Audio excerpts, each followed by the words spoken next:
When dreams turn into rivalry and friendship becomes a battlefield, one girl must choose between revenge or rising above betrayal. This is the story of Lyra and Tammy, two best friends, one scholarship, and a secret buried under the giant Baobab tree, a secret that changed everything. Welcome to African Tales by Khal, where African stories come to life. Subscribe and join our storytelling family. The village of Onaji always smelled like roasted maize, river water, and burning firewood, but to Lyra, the air tasted like dust and disappointment. From the moment she was born, her grandmother declared that a bright star followed her, a light destined to lift her family out of poverty. Lyra carried that prophecy inside her like a sacred flame. Her only true companion in that journey was Tammy, a girl she met when they were both toddlers fighting over the last piece of fried plantain at the marketplace. Their quarrel lasted 30 seconds. Their friendship lasted 16 years. Onaji villagers often said, "If you see Lyra, Tammy is not far," because the two girls were inseparable. They studied together, fetched water together, and shared dreams under the old river Baobab, a massive ancestral tree that stood near the flowing river like a watchful guardian. Lyra always brought her notebooks, Tammy always brought stories. They would lie in the shade, feet dangling in the river, and whisper plans for the future. "When we leave for the university in the city," Lyra would say, pointing toward the horizon, "we will share a room. We will cook noodles every night and laugh at city people who talk too fast." Tammy would laugh loudly, her voice echoing against the water. "And I will start my tailoring business. I'll design clothes for rich people, and we'll never be poor again." Lyra always smiled. She believed Tammy. She believed everything about their future. But dreams are fragile things. They can break quietly without a sound, especially when jealousy begins sharpening itself in secret. Onaji village changed only with the seasons, not with dreams. In the dry season, the harmattan wind turned everything white with dust, including the roof of Lyra's family hut. Lyra's mother would sit outside pounding yam, humming softly. Lyra often studied by the doorway, her notes spread out on the floor, scribbled with equations and diagrams.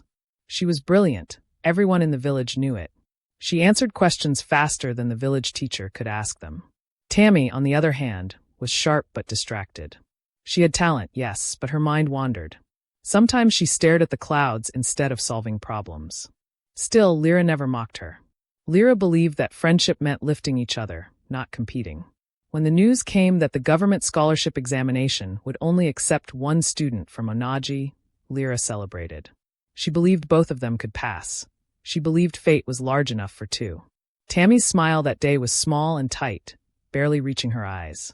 "If you leave for the city," Tammy said slowly while stirring a pot of fufu one evening, "you must help me buy a sewing machine. My mother needs it to start the shop." Lyra looked surprised but nodded. "Of course. But Tammy, you will pass too. We'll go together." Tammy kept her face turned toward the pot. "Maybe. But the spirits choose what they want." Lyra laughed lightly. "Spirits don't take exams." But Tammy didn't laugh. She murmured, almost too quietly to hear, "You don't understand how the world works." Lyra brushed it aside, because to her, dreams were pure. But to Tammy, dreams were battles. The scholarship exam day arrived with the rising sun, painting the river gold. Lyra woke early, washed her face, braided her hair, and carried her worn-out notebook. Tammy met her at the path leading to the school hall. They walked quietly. For the first time, there was no playful teasing, no whispered jokes. The air between them felt heavy, like rain clouds threatening to burst. When they reached the school, Lyra squeezed Tammy's hand. "No matter what happens, we stay together," she whispered. Tammy nodded, but her eyes slid away. The large hall smelled of chalk and old wood. Boards were placed on every desk, government exam, no cheating, no talking. The exam began. Lyra's mind flew across the questions like a bird finally free. Everything she studied appeared on the paper. She wrote fast, confident. When she looked up, she saw Tammy staring at her, not at her own paper, but at her. Their eyes locked. Tammy's expression was unreadable, almost fearful. After the exam, the two friends walked home. Lyra felt hopeful. She squeezed Tammy's hand again. "We should go to the river tonight and thank the Baobab spirits," she said. Tammy forced a smile. "Yes, maybe we should." Lyra didn't know that while she slept peacefully that night, believing in friendship, believing in destiny, someone else walked to the Baobab tree carrying a torn piece of cloth, black feathers, and chalk dust. Someone whispered to something that should never have been disturbed. The river Baobab was older than anyone in Onaji could remember. Its trunk had scars from lightning, and its roots reached like sleeping arms into the wet soil. Lyra and Tammy had spent hours beneath its shade as children, telling secrets they promised never to tell. That night, when Lyra slept, the moon thin and sharp, someone moved between the roots. Lyra's house lay quiet. Her mother hummed a soft prayer. The thief, if thief is the right word for one who steals a destiny, carried a small parcel wrapped in old cloth. The parcel smelled like smoke and something sweet and rotten at once. On the path, the thief whispered under breath, calling names that did not belong to human tongues. The parcel was opened by moonlight. Inside were things taken from Lyra's life: a scrap of her blue headscarf, a strand of thread cut from a skirt she had once mended for her mother, and a small scrap of paper where she had written a promise to herself. I will not forget where I came from.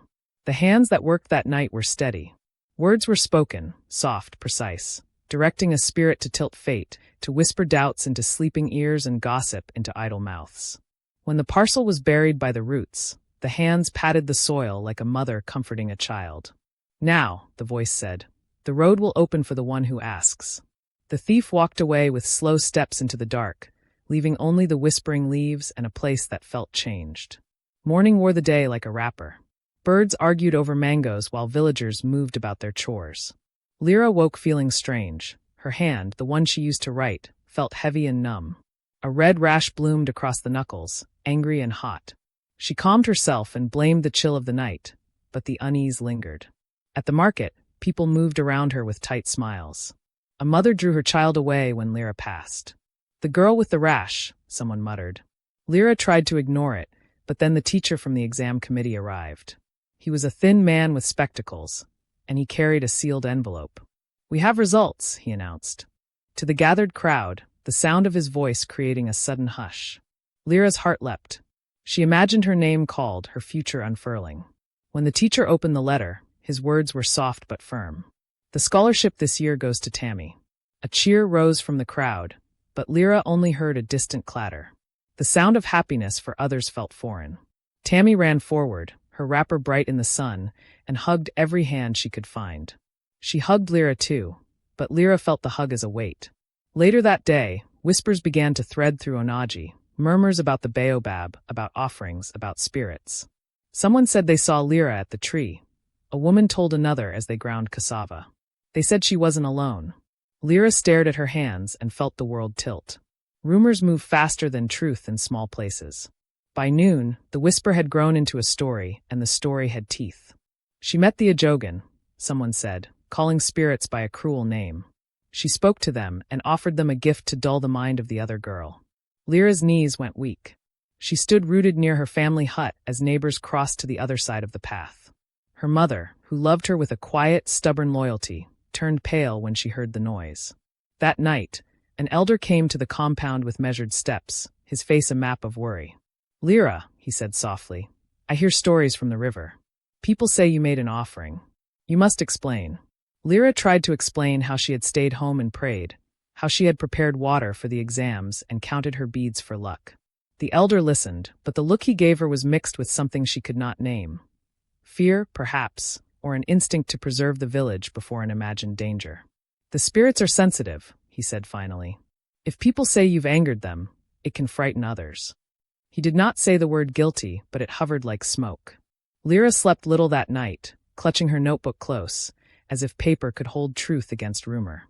Outside, the Baobab's shadow seemed longer, stretching like an accusation across the river. In the mornings that followed, Lyra tried to keep to tasks that felt honest. She swept the compound, she helped her mother pound yam, she mended a neighbor's torn wrapper for a small kola nut. But the villagers' eyes were hard to forget. Small children were yanked away when she smiled. A woman refused to sell her cassava to Lyra's mother. Tammy walked past Lyra's stall one evening, hands full of new fabric, bright cotton bolts, gifts from relatives and congratulations from town. She smiled with a brightness that did not reach her eyes when she passed. Congratulations, Lyra said, trying to keep her voice steady. Tammy paused, then gave a quick, practiced smile. Thank you. We will celebrate tonight at my house. Lyra imagined a party of laughter where she would be unwelcome. She had a strange urge to follow Tammy to the celebration to see the faces of those who praised her, to watch their mouths shape words about luck and spirits. But Lyra did not go. Instead, she sat by the river and watched the water move. The hurt was not only that she had lost the scholarship, though that cut deep. It was that her name, the thing she had built quietly for years, had been taken and spread like a bad seed. Under the Baobab, frogs sang and insects hummed. Above, the stars were indifferent. The committee's letter had been formal: moral disqualification on grounds of reported spiritual misconduct. There were no numbers, no paper trail showing who had said what. The decision had been made on voices, on tales that fit a fear. Lyra's mother read the letter with shaking hands. "They believe it," she whispered, tears filling her eyes. "They think you chose darkness." Lyra wanted to scream that she had never touched a feather or split a scarf to call the spirits. She wanted to point to Tammy, to say, "She walked to the Baobab at night. She buried what belonged to me." But the accusation itself seemed to carry a weight heavier than any proof. When someone is accused of courting spirits, people in Onaji thought less of your cleverness and more of your danger. Even the teacher who once praised Lyra's answers avoided her now, touching his spectacles as if they were armor. Lyra's father, when he heard, put his head between his knees and pressed his palms into his face. "We will keep our heads high," he said finally, as if speaking that way could make the world right. But Lyra knew the truth. Some things could not be fixed by words. The wound was becoming a shape in the village's mind, a place they would walk around carefully. Tammy's house was full of visitors that week. Relatives she'd barely mentioned arrived with small gifts and warm hands. They laughed and told stories, speaking in a tone that seemed to forget Lyra's name. Tammy received congratulations like she collected beads, pinning them onto her days. Yet late at night, when guests had gone and the room grew quiet, Tammy would sit alone by the window and look toward the Baobab. Once, Lyra's mother saw her there from across the alley. She watched Tammy's shoulders shake as if with the weight of something heavy. "Are you well?" she asked once, crossing to her gate. Tammy forced a smile and answered, "I'm fine." She spoke like the word was a seal. The truth is, guilt can sit inside a person like a hidden stone. It can be deafening and silent at the same time. Tammy's laughter at the market had rough edges now, and sometimes she would press her palms flat against her chest as if to keep something from bubbling out. When Lyra mended an apron for a neighbor, the neighbor said softly, "We must be careful who we let near the children." Lyra's fingers froze on the needle. The needle looked like a small, accusing finger pointed at her hand. Days stretched on. The rash on Lyra's writing hand refused to disappear. It left a faint scar, pale and thin, like the memory of a cut. She covered it with cloth when she could, but people still noticed. Some said the scar was proof. Others said it was pity. Lyra tried to continue her studies in secret, copying math problems into the margins of old school books and solving them at night by a kerosene lamp. Her mother would call her in the evening to stop, saying the lamp was too dangerous. "You must eat and sleep," she would warn, but Lyra could not stop. Knowledge had become the small defiant thing she could hold to herself. One evening, the village elder returned with a serious look. He had listened to the gossip, weighed the sides, and spoken privately with those who claimed to have seen Lyra at the Baobab. He told Lyra with a voice like dry leaves, "We need to be careful with this matter. The village must remain whole."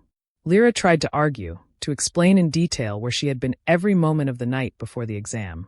But the elder's eyes showed the exhaustion of someone who had heard too many stories. "We will not call for harm," he added. "But people are frightened." The word frightened felt like cold water poured over Lyra's knuckles. Word of the scandal reached beyond Onaji. A relative who lived in a nearby town called Lyra's father to ask questions, and neighbors from other villages came to Onaji curious. They came not to stand with Lyra, but to see if a tale of spirits could be true. They peered at her hands, whispered amongst themselves, and left with their own judgments already formed. Lyra noticed a new behavior. Adults would not meet her gaze directly. When she walked through the market, men shifted their wares and women covered their mouths, as if practicing words they were not sure would be safe to say. Once, a child she had taught to read looked up at her with wide eyes and asked, "Were you the one at the Baobab?" Lyra knelt slowly and took the child's small hands in hers. "No," she said simply. The child's face clouded. "Then why do they say so?" the child asked. Lyra swallowed and realized she had no answer that would unmake the story. The only small thing she could do was keep tending to the child's letters, tracing the shapes of A and B on the dirt, teaching the child to sound them out. It felt like planting seeds in soil that might never sprout. The more the village turned away, the more Lyra's world shrank to the size of her compound and the river. She started going to market early in the morning to sell dried peppers. Small, bright, very hot ones she knew the traders liked. The peppers were a humble thing but honest work, and the heat of handling them distracted her from thinking too much. Yet even as she worked, she felt like a figure in a story that no longer had a place for her. Rumors had a way of turning neighbors into strangers and strangers into judges. One afternoon, while she sorted peppers into little bundles, Tammy appeared at the stall with a cloth bundle wrapped with care. She placed it on the counter and said, "My mother sent this for you. It is to help." Lyra looked up, puzzled. The bundle contained a small loaf of bread and a note that read, "From Tammy." Lyra's heart thumped oddly. "Why?" she asked. Tammy did not answer for a long moment. She pressed her hands on the stall's wooden plank and lowered her eyes. "Because," she said finally, her voice small, "you deserve to eat." Lyra wanted to accept the bread and toss the question like someone else's worn cloth. Instead, she asked the one question that had been lodged like a splinter under her skin. "Did you go to the Baobab that night?" Tammy's face went pale. She looked away. "Aye," she began, then closed her mouth. The words did not come. Heat rose with the sun. Lyra felt both anger and pity like two hands gripped on her shoulders. The pity was for Tammy, who dressed bright and carried praises, but who seemed to carry a lonely ache. The anger was for herself, and for the future that had been quiet and then taken. One evening, when Tammy returned from visiting relatives in town, Lyra followed her at a distance. Tammy walked fast, as if trying to outrun her thoughts. She crossed the path toward the Baobab and paused, fingers grazing the bark like someone seeking forgiveness.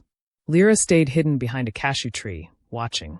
Tammy stood there for a long time, whispering to the roots, then placed her palm flat against the trunk.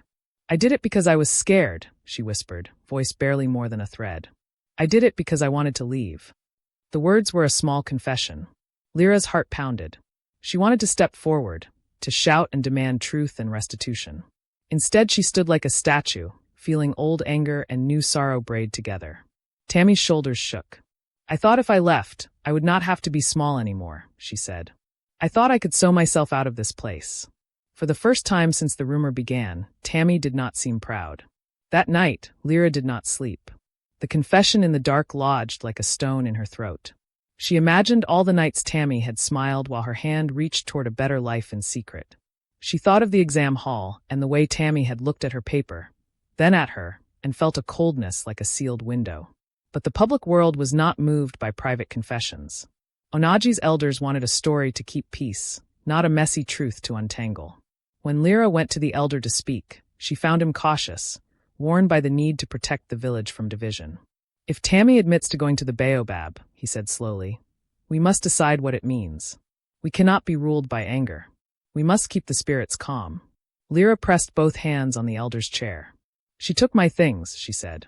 "She planted them." The elder sighed. "Then we will hear both sides. But know this, once the village believes, it is hard to change belief." Lyra left the elder's hut feeling like a child who had asked a wise person to fix a broken toy and discovered that the toy had been carefully burned. She had the truth now, but the truth felt thin against the hard grain of fear. The hearing, such as it was, took place in the open under the cooling shade of the market's large umbrella. People gathered in a circle, voices low. Tammy stood with her head bowed and admitted, in small halting phrases, what she had done. "I took a piece of Lyra's scarf," she said. "I took a thread and some feathers. I burned them and buried them under the Baobab." The confession was louder than anyone expected. Gasps moved like wine through the crowd. Lyra stood to one side, her hands curled against her chest. "Why?" she asked simply. Tammy lifted her eyes then, and the look she gave Lyra was stripped of pride. "Because I was afraid I would never leave if you left first," she said. Her voice trembled like a reed. An older woman in the crowd spat in the dirt. "Shame," she cried. "You betrayed your friend for a dream." Others nodded, but not all faces were full of wrath. A few people looked worried, as if they had seen how fear can turn a person. The elder's face hardened with responsibility. "We can't reverse the committee's decision easily," he said, addressing the gathered. "But we will speak to them, and we will decide how to handle this among ourselves. No one here will call for harm." Lyra heard his words, but found little comfort in them. The decision in the capital could not be rewound by Onaji elders alone. The shape of Lyra's future had already shifted. Letters were sent.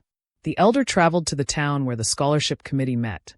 He carried witnesses, statements, and Tammy's confession.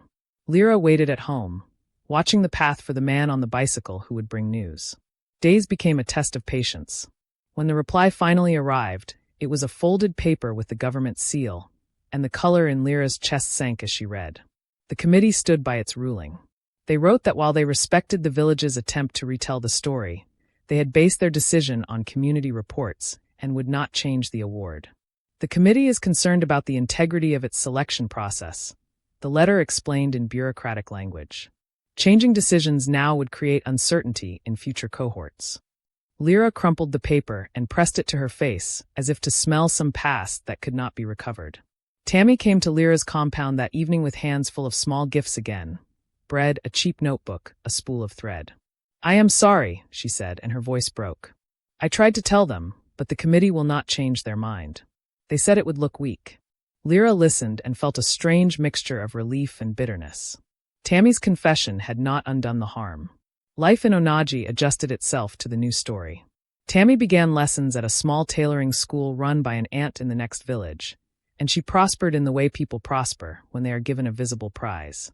She learned to measure and cut, and to speak with the confidence of someone whose pockets are being lined. Sometimes, when she returned home, she carried packages for friends and stopped to chat with those who had once ignored her. Lyra watched these changes from the market where she sold peppers. She tried to meet Tammy's eye and sometimes succeeded. Once, Tammy stopped by and touched the edge of Lyra's stall. "You must come see my new shop someday," she said. "We can design together." Lyra wanted to say yes, and for a moment the old bond flickered, as if beneath ash a small ember remained. But she answered carefully. "Maybe," she said. The village had shifted. Trust had broken. Lyra wanted new things, respect, perhaps, and a chance to go away, but she wasn't sure she could walk past what had been done and still feel like herself. At night she would take out her old notes and solve problems in the margins, then fold them and hide them away like small secret hopes. Winter nights in Onaji were quiet and long. Lyra spent hours thinking about what she might become if her life were different. She imagined leaving at dawn with a small bag and a book, boarding a bus and watching the land change under her feet. Cities with tall walls of glass, rooms that smelled of strangers' perfume, libraries with rows upon rows of books. Each vision was bright, but when she opened her eyes, the house smelled of yam and her mother called her to eat. One evening, a traveling teacher came through Onaji. He was young and full of books, and he offered to tutor any child for a small fee. Lyra's mother scraped together a little money and signed her up. Lyra met the teacher beneath the Baobab each afternoon and learned things that no longer felt like survival, but like the slow building of a life on purpose. She learned English sentences and geometry, and how maps were read. The teacher noticed her sharpness and encouraged her. "You could do more than sell peppers," he said quietly one afternoon. "You have a mind that wants to travel far." Lyra smiled shyly. The compliment felt soft, like a stitch mending a small tear. Even as Lyra learned and kept small hopeful plans, there were moments that reminded her of the wound. Children still whispered on the path. Shopkeepers hesitated when she entered. The market chief, a man who balanced fairness and fear like a scale, once said in a meeting that Lyra should be given a fair chance to speak for herself at communal events. The idea seemed reasonable, but the people in the meeting fidgeted. One old man grunted, "Trust must be rebuilt slowly." Lyra took the chief's offer and began to help tally market sales for a small fee. She sat under a new tree carved into a counting post and wrote numbers in a small ledger. People noticed she was reliable. They noticed she was careful. Slowly, customers returned. A woman who once refused to sell cassava to Lyra's mother began buying dried peppers again. It was small progress, but it mattered. There were also private kindnesses, neighbors bringing food, an aunt teaching her a new stew recipe, the teacher handing her a used book. These were the threads Lyra used to stitch together a life that had been frayed. Months passed and the scar on Lyra's hand faded, but did not disappear. It settled like a pale badge of memory.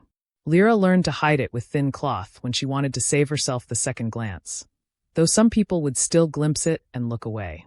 She learned new rhythms, early market mornings, afternoons of study, evenings spent repairing neighbors' clothes for a small coin.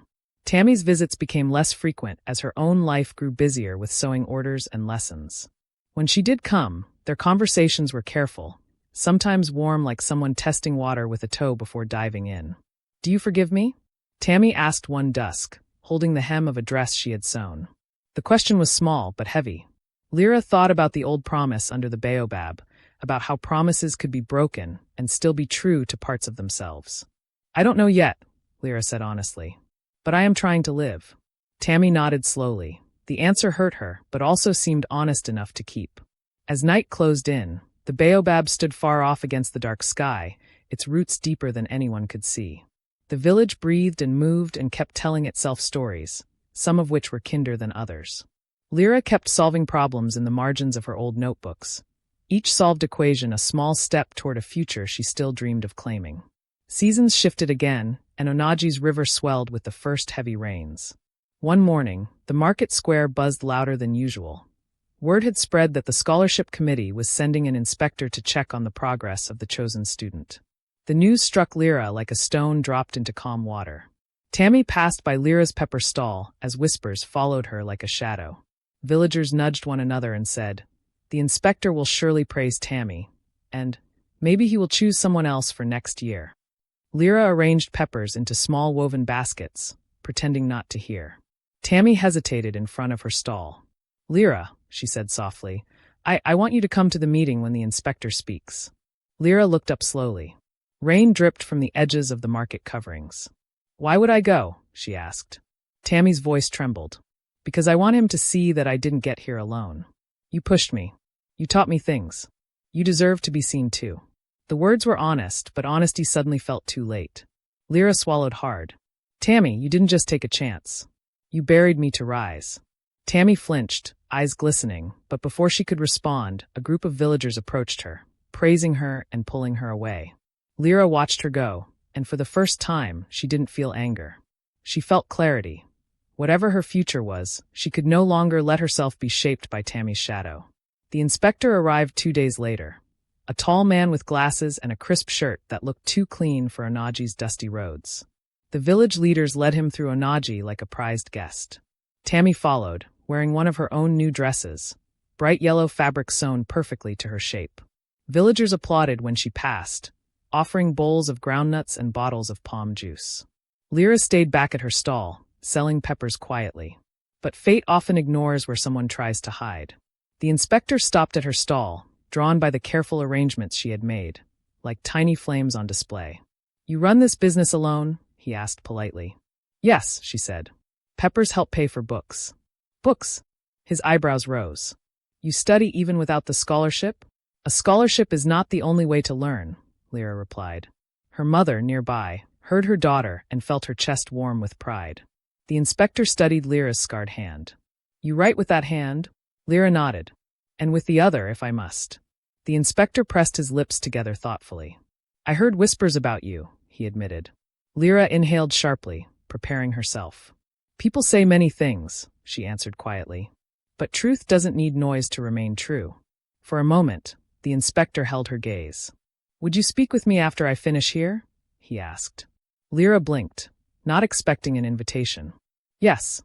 Tammy's presentation began near the baobab tree, where wooden chairs had been arranged. The inspector studied Tammy's work, neatly stitched dresses, tidy measurements written in a notebook, colorful sketches. Villagers clapped. Tammy smiled, but her eyes kept drifting toward Lyra. When the inspector asked, "How did you prepare for the scholarship examination?" Tammy's throat tightened. She could have said the simple things, studied, prayed, pushed myself.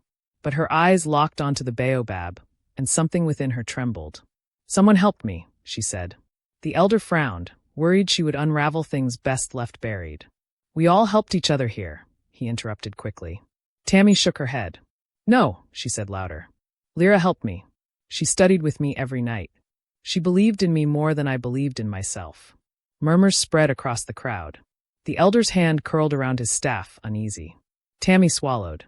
"The rumors you heard. I was responsible for them." The crowd gasped, shock pressing into their lungs. The inspector turned sharply. "You." Tammy nodded, tears filling her eyes. "I wanted the scholarship so badly I became someone else. I convinced myself that my dream mattered more than my friendship. A young mother hissed angrily. You let us attack her. You let us shame her. Another man spat in the dirt. Tammy cried harder. I hurt the person who trusted me the most. The inspector glanced toward Lyra's stall, expression unreadable. Villagers turned their heads toward Lyra like a wave turning toward shore. Lyra stood frozen, holding a basket of peppers. The inspector approached her with brisk steps. What she said, was it true? Yes, Lyra said softly, but she did not look at Tammy. She looked straight at the inspector. But that is not the important part. The inspector blinked. What do you mean? Lyra took a slow breath. The words came from a deeper place inside her, a place formed not from pain but from healing. The real story is not that she broke me, Lyra said. The real story is that I am still standing. Silence wrapped around the village like a blanket. What do you want, Lyra? The inspector asked. Revenge? A second chance. Lyra thought of all the nights she cried into her pillow, all the mornings she rose anyway. No, she replied. I want to build a life that cannot be taken from me again. The inspector stared at her for a long moment with the kind of respect that could not be faked. Then he nodded once. Meet me at the community hall after sunset. The Baobab was quiet that evening, its bark silver under moonlight. Lyra walked to the community hall with her mother, unsure what waited. When they arrived, they found the inspector sitting with a leather briefcase. He motioned her to sit. I reviewed your old academic records at the district office today, he began. Lyra felt her heart racing. Your scores were the highest not just in Onaji, but in the entire region. Lyra's breath caught. Her mother gasped softly. If fear and superstition had not interfered, the inspector continued, you would have received the scholarship outright. Lyra swallowed hard. But now it is too late. The inspector shook his head slowly. For the original award, yes. But the government recently created a second scholarship for exceptional cases. Students who were unfairly disqualified. He slid a new letter toward her. I am offering it to you. Lyra stared at the letter, unable to speak. Her mother burst into tears. The inspector smiled. You earned this, not because of pity and not because of gossip, but because your mind is lightning.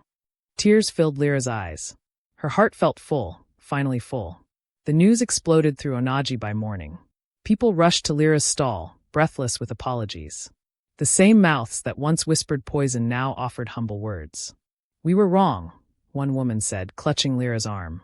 Another man said, forgive us. We let fear blind us. Lyra accepted their apologies with dignity, not bitterness. Mistakes are part of being human, she said. Healing is a choice. Children laughed again when they saw her, and one brave girl asked, will you teach me to read like you used to? Lyra knelt and traced the letter A in the dust. Of course. Meanwhile, Tammy watched from afar. Her shoulders were bent, her eyes dull. She approached quietly when the crowd thinned. Lyra, she whispered, voice breaking, I don't expect you to forgive me. Lyra met her eyes gently. Forgiveness is a process, she said. But I don't want to carry hate. Tammy nodded, tears spilling. I want to learn from what I did. I want to become someone who builds, not destroys. Lyra touched her shoulder softly.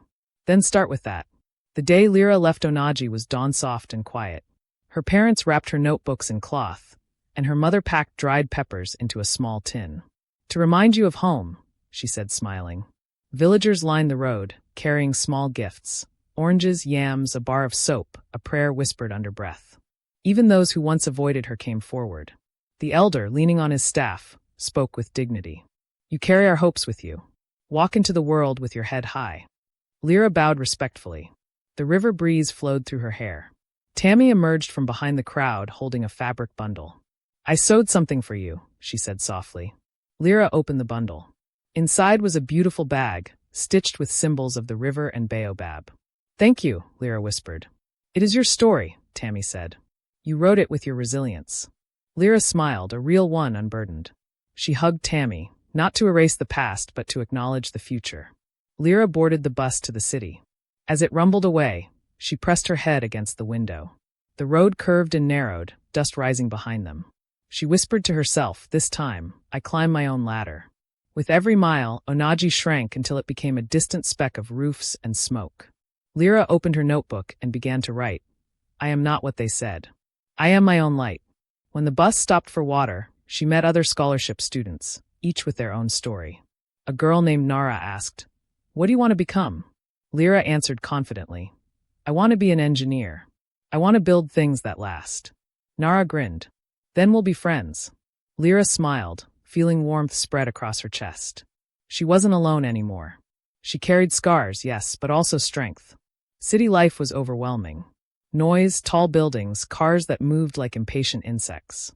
On her first night in the hostel, she lay awake listening to voices from the hallway. But challenges did not frighten her now. She studied harder than anyone else, sometimes until dawn. Professors praised her. Classmates sought her help. She earned respect honestly, the way she always wanted. One day, at the end of a difficult lecture, a professor said, Lyra, your solution on the board. How did you arrive at it? Lyra smiled. By refusing to remain where I started. Students clapped. Her heart swelled. She sent letters home, telling her parents everything. Each letter ended the same. Thank you for believing in me when others didn't. Meanwhile, life in Onaji continued. The Baobab stood silently as children played under its roots. Tammy opened a small sewing shop near the market, Tammy's Threads. People admired her work, though some still remembered the old story. She did not hide her past. Whenever someone asked, why help others now? She answered, because when you have harmed someone, the only honest response is to become someone better. She taught young girls how to sew and encouraged them to dream without stepping on others. And every once in a while, when the moon was full, she sat under the baobab, whispering prayers, not to spirits, but to forgiveness. Months turned into a year. Lyra excelled in her courses. She earned a research internship. When her group struggled to design a water filtration prototype, Lyra remembered the muddy river back home. Use layered charcoal and ground clay, she suggested. The prototype worked perfectly. Her professor beamed. Lyra, you are becoming someone who changes environments. Lyra felt heat rise to her cheeks. Change was no longer a wish, it was happening.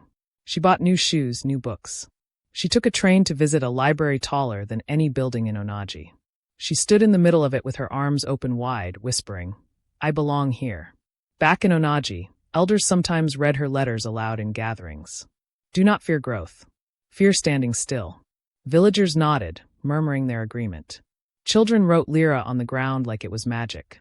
Mothers whispered to their daughters, work hard like Lyra, not like the easy way. Even Tammy smiled when she heard those letters read. She is exactly who she was meant to be, she told the students in her workshop. The baobab watched over them, no longer a symbol of betrayal, but of lessons learned. During semester break, Lyra returned to Onaji. The village welcomed her with dancing, drumming, and songs. Children ran to her, touching her hands as if touching hope itself. Her father hugged her tightly. Her mother wept openly. Tammy stood behind them, nervous. Lyra approached her slowly. Thank you for the bag, she said. I use it every day. Tammy swallowed. Thank you for letting me change. They stood under the baobab. No shadows between them now. Lyra whispered. We were children trapped between dreams and fear. Tammy nodded. But fear is not who we are. Lyra spoke to the village that evening. She stood on the market stage and lifted the scholarship letter high. You once believed lies about me, she said calmly. Yet here I stand, not because you cleared my name, but because I kept my truth. There was silence, then applause like thunder. I want every child in Onaji to know, she continued. You do not need to harm someone to rise. Mothers nodded. Fathers clapped. Children stared with wide eyes. Success is not limited like a pot of stew, Lyra said. There is enough for everyone. The next morning, Lyra visited the river Baobab alone. She touched its bark with her scarred hand. The scar did not represent a wound anymore. It represented survival. She whispered softly, You saw everything. You saw me lose everything. And you saw me come back stronger. Wind rustled the leaves, almost like a response. She placed her hand over the soil where her scarf had once been buried. But instead of bitterness, she felt peace. Years later, Lyra graduated with honors. She started a career designing clean water systems for villages across the country. Her first major project was in Onaji, installing a filtration unit so women didn't have to boil river water. When the tap was finally turned on, clean water flowed. A cheer filled the air. The elder watched her, pride softening his eyes. You have returned what we did not deserve, he said. Lyra shook her head. You gave me roots. I gave myself wings. Tammy grew too. Her workshop expanded. Girls became apprentices. Apprentices became tailors. She saved money and opened a school for children who could not afford uniforms. On opening day, she stood before the ribbon and said, "This school exists because I once hurt a friend. I will spend the rest of my life using my hands to heal what I once broke." Lyra stood beside her, scissors in hand, and cut the ribbon. They walked into the future together, not as rivals, but as women who had learned. People from different villages came to Onaji to ask how such transformation happened. The elder always said, because one girl refused to let pain become her identity. Lyra became a speaker at conferences. She stood on stages and said, "Talent opens the door. Character keeps it open." She shared her story, not to shame Tammy, but to show others the strength of forgiveness. One evening, years after everything, Lyra and Tammy sat under the Baobab again.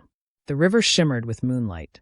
Tammy asked quietly, "Do you ever wish things had happened differently?" Lyra smiled thoughtfully. "If they had, I might not have learned how strong I am." Tammy nodded. "And I might never have learned how dangerous fear can be." They watched fireflies drift above the water. This time, silence felt safe. The wind carried the scents of mango, smoke, and wet earth. The village of Onaji slept, unaware of how far its daughters had traveled. One through the sharp valley of guilt, one through the mountain of resilience. The Baobab stood tall, no longer holding secrets of betrayal beneath its roots, but stories of redemption and growth.